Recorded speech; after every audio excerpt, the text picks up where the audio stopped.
Welcome to another deep dive. Today, we're going to be talking about canine cataract surgery, focusing on IOLs, those artificial lenses that get implanted after a cataract is removed. Hmm. For a really long time, there was this one-size-fits-all approach when it came to IOLs in dogs. Yeah, that's been the standard for decades. But this recent study published in JAVMA is really challenging that traditional approach. Exactly. Researchers wanted to figure out if different IOLs actually lead to different vision outcomes for dogs post-op. So what were these different IOLs they looked at? There were three: the Envision Fo-X, the Envision MD8, and the iMed iLens. Each lens has a different design, and they're made of different materials, which obviously raises the question about whether those variations impact vision. And how many dogs were in the study? 43 dogs with cataracts. Okay. They really tracked their vision carefully at 1 week, 1 month, and 3 months after they got the new IOL. Sounds pretty thorough. Did they, use any special methods to make sure their findings are accurate? Absolutely. They used a method called streak retinoscopy, which basically involves shining a light into the eye and observing how it reflects off the retina. It helps assess vision. Oh, okay. And to make sure there was no bias, 2 different examiners did the tests without knowing each other's results. Wow. That's really impressive. Yeah. Did they use any other techniques to ensure the accuracy of their measurements? You bet. They also measured the curvature of the cornea. It's called keratometry. And they took really detailed measurements of the dimensions of the eye, biometry. Over the purpose of all that. That was really important because it let them calculate the ideal IOL power needed for each individual dog. So it's not really a one-size-fits-all situation after all. Nope. So what did they find? Did the type of IOL actually make a difference in the dog's vision? Here's the interesting part. While all 3 IOL types helped restore vision, the Envision Fo-X consistently produced the best vision, closest to what we consider perfect sight at all the checkups. Were there any surprises along the way? Did anything unexpected happen with the results? There was one interesting observation. The MD8 IOL, even though it wasn't the best overall, actually had the best results at the 1-month checkup. Really? That is strange. Why would one IOL do better than the others at a specific point in time? That's the crux of the matter. That's the million-dollar question. It really suggests that maybe the healing process and how the eye adapts to the implant plays a role in those short-term variations. Yeah, it makes you think. But I imagine, like any research study, they must run into some real-world challenges along the way. Oh, for sure. What kind of hurdles did they face? Well, some of the dogs developed inflammation after surgery, and that can obviously make it hard to get those accurate vision readings. Oh, yeah, of course. And sometimes dogs just miss their follow-up appointments, which, happens. Understandably. So even with those challenges, do you think the findings of this study are still significant? Absolutely. Those kind of hurdles are just part of doing clinical research with, live subjects, but the results are still important. I mean, they point to a future where picking the right IOL for each dog could be the standard of care. It's like moving away from that one-size-fits-all model we talked about. Yes, exactly. This study is saying that the type of IOL can really affect a dog's vision, and that opens the door for more personalized approaches. Right. Yeah, it's a really exciting time for veterinary ophthalmology. To really understand why certain IOLs might work better, let's dive into the specifics of each one. Okay, let's do it. Let's start with the Envision Fo-X.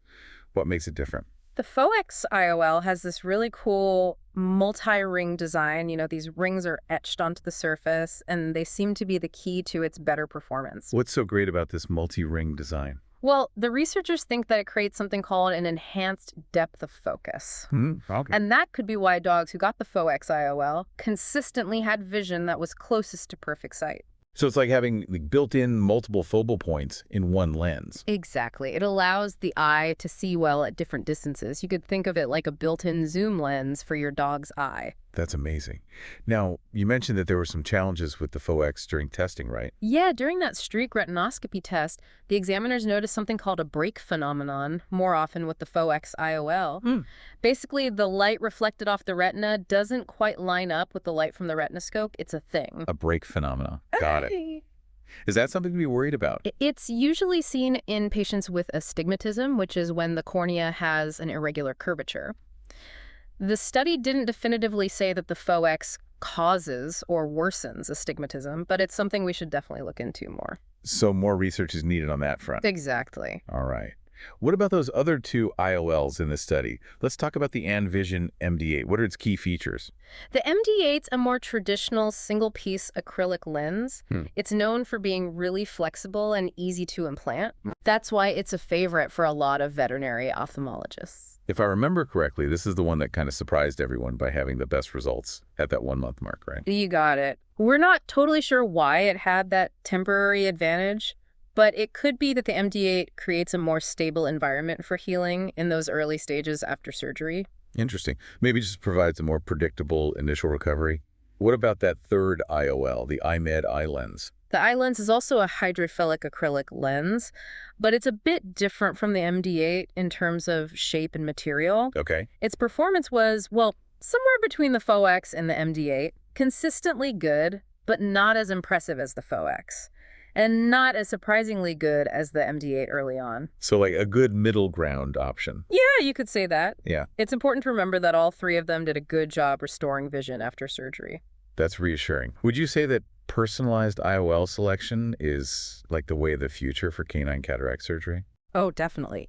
This study really emphasizes moving away from that one-size-fits-all method and really focusing on personalized medicine in our field. If we get to a point where we can customize IOLs for each dog, what factors would be the most important to think about? Well, we'd need to consider things like the dog's breed, because different breeds have different eye shapes and sizes. The severity of the cataract would matter too, as well as the dog's overall health and lifestyle. Wow. Lots of factors to weigh. It's a complicated equation. This study also looked at the formulas used to calculate the ideal IOL power, right? Yep, they wanted to check the accuracy of the Binkhorst and Retzlaff formulas. Yeah. They're really commonly used to determine the right IOL power. And what did they find? Were the formulas accurate? They were. The study showed that both of them could reliably predict the IOL power needed to get optimal vision, so they're still good to use. So it's a double win. We're learning more about how different IOLs work, and we're confirming that our current tools for choosing the right IOL are on point. I agree. It's great to see advancements in veterinary ophthalmology. Of course, we have to acknowledge that every study has limitations.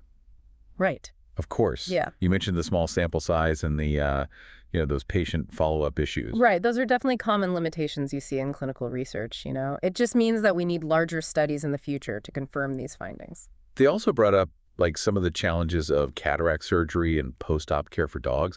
We talked about inflammation and missed appointments, but was there anything else that stood out? Yeah, actually, the study mentioned a few cases of IOL complications, specifically something called haptic luxation. Haptic luxation. That doesn't sound good. Can you explain what that is? Sure, the haptics are those little arms that hold the IOL in place within the eye. Haptic luxation happens when one or both of those arms slip out of place and then the IOL moves out of position. Oh, wow. So the IOL is basically loose inside the eye. What would cause that to happen? Well, there are a lot of factors that can contribute to haptic luxation, but it often has to do with the design of the IOL haptics. Some designs might be more likely to luxate than others.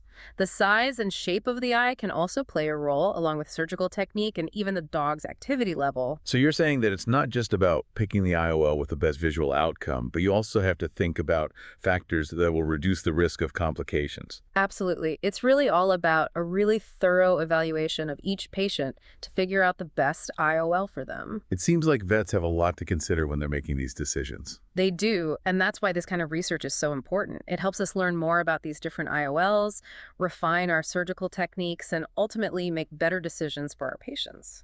What's the main takeaway for, dog owners who might be facing cataract surgery for their fur babies?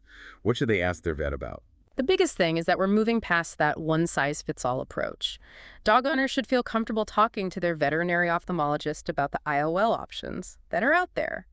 They should understand the pros and cons of each IOL and consider things like their dog's breed, lifestyle, and how bad the cataract is. It's really about personalized care that's tailored to each dog's needs. Exactly. This study's opened up a whole new world of possibilities in canine ophthalmology.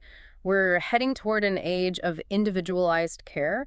We can expect to see some amazing advancements in IOL technology and surgical techniques down the road, and all of that will improve the lives of dogs with vision problems. This has been an incredibly insightful deep dive. I feel like we've all learned so much about IOLs, the importance of personalized care, and the exciting future of canine ophthalmology. Thank you so much for being here and sharing your expertise. It was my pleasure. And remember, when it comes to our pets, knowledge is power. And with that, from Vet Neurojar, keep those minds inspired, hearts light, and tails wagging.